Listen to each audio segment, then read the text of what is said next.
the graph. What else do we want? That's it. We're going to talk about how the zeros relate back to the equation also.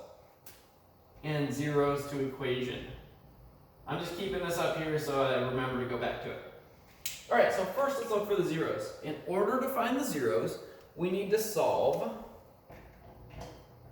0 equals negative x to the fifth plus 5x to the fourth minus 6x to the third. And to solve when something equals 0, best choice is, let's just try to factor it first. So I'm going to go 0 equals, I look at each of these, they all have an x to the third in common, right? You can divide each of these by x to the third. Because I have a negative out front, I'm going to factor out a negative x to the third from each. So I'm just going to divide each thing by negative x to the third. If it was a positive, I'd just divide it all by positive. Alright, so I'm going to be left with an x squared. Negative divided by negative is positive.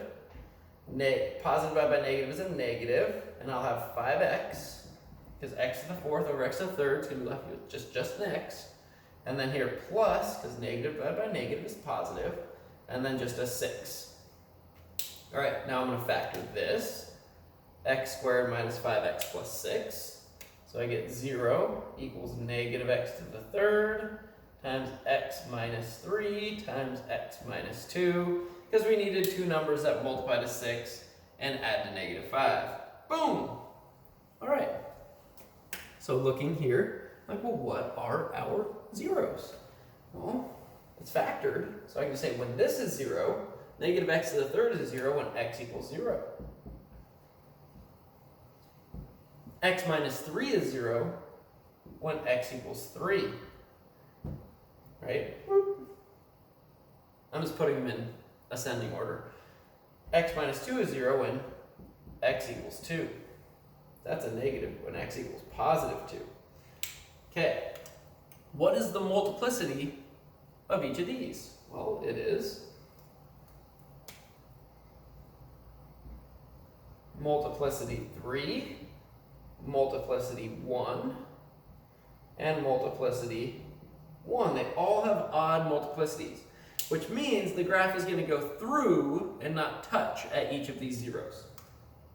Now, before we go through and graph, I just want you to notice, if I knew this information beforehand, right, like these are my zeros with the multiplicities, I would be able to write the factored form of the equation, because each of these zeros corresponds to one of the factors. You might want to know that for the homework.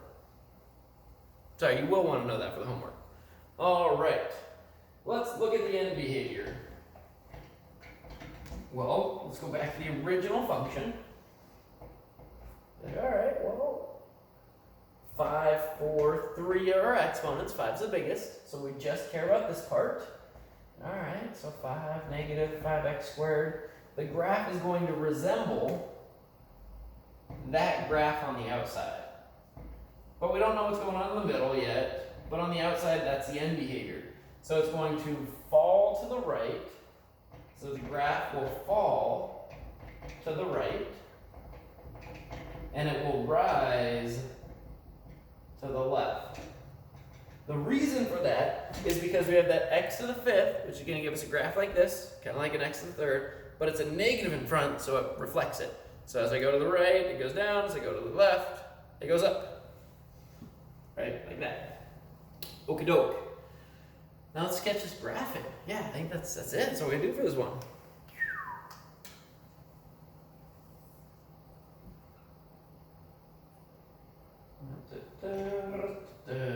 So I got 0, 1, 2, 3, 4. We don't care about the scale on the x-axis. We just care that positives up, or sorry, on the y-axis, positives here, negatives here for the y. Now our zeros are at 0, 2, and 3. And I know the end behavior. I know that we rise to the left and we fall to the right. So I also know that we have multiplicity 3 here at x equals 0. So I'm going to come down here and I'm going to make a little cubic-like function, like that. The sound effect is not necessary, but it's fun. Maybe it should be a little steeper so it looks more like a curve instead of a line. Because it's not as steep, make it steeper. There we go. And then we're gonna curve. Now, I'm going negative, but I need to come back up, and I gotta hit this 0 right here at 2. So I'm gonna make a turning point, which will be a minimum. And then I'm gonna come through x equals 2, multiplicity 1, so just kind of like I would for a regular curve. Just go like, it's like a line. There's no little squiggle right there. And now I'm positive. Woohoo, let's go, positive, all right. And we gotta come back down, so I gotta get to 0 at 3, so I'm gonna make another turning point, a maximum, and go through x equals 3, multiplicity 1, so it's gonna be fairly linear, not exactly a line. We zoom in close enough, it'll look like a tiny little line. And then we're negative. And it goes more and more negative. So our end behavior says it falls to the right. This is a sketch of what this graph will look like. Notice that we don't ever cross the x-axis anywhere other than at our zeros. If we were to cross the x-axis again, it would make another 0. Okay. Also, what was I gonna say? Yeah, that's about it, I think. Basically, the idea that also, if you have a positive number and then a negative number after that, it's like here we're positive, here we're negative, we gotta go through 0. That just has to happen because it is a continuous function. If we know y is positive here, y is negative here, somewhere between these 2 points, you gotta go through the point 0. And you cannot go from negative to positive or positive to negative without going through a 0. All right, I believe that is it for your lesson. You should be set up to do the homework now. I hope so. Good luck. It's section 2.2, and there will be a review, chapter 1 review assignment on Wednesday. So have a wonderful day. Thanks for watching.